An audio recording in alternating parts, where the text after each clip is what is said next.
প্ৰণয় ফুকনৰ কবিতা দেৱদূতী।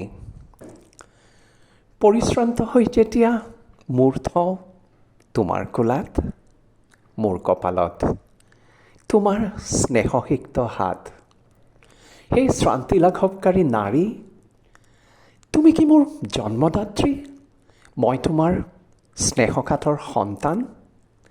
অনেক অহেতুক আবদাৰ অভিমান মোৰ হকে, উদ্বিগ্নতা মংগল কামনা। সেই মমতাময়ী আপদৰ বন্ধু, তুমি কি মোৰ সহোদৰা? মই এক প্ৰশ্ৰয়দাতা জ্যেষ্ঠ ভাতৃ। আলফুল আদৰ বিচাৰি উন্মনা হোৱা এক স্নিগ্ধ নিষ্পাপ মুখ পিহবল বালিকা। তোমাৰ কপালত মোৰ উষ্ণ চুমা। সেই একচ্ছত্ৰী সাম্ৰাজ্ঞী, দুৰ্দান্ত পিতাৰ যেন শাসনকৰ্তা। তুমি কি মোৰ আত্মজা?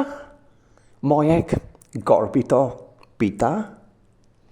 হে শাশ্বতা চিৰ অৰ্পিতা, তোমাৰ জাগৰণি গানত উঠি আহিছোঁ কতবাৰ ভ্ৰান্তিৰ অতল গহ্বৰৰ পৰা।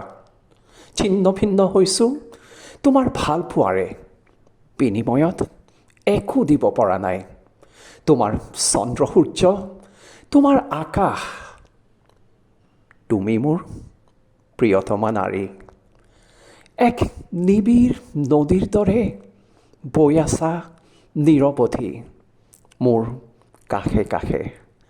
থাকিবা আমৃত্যু তুমি দেৱদূতী।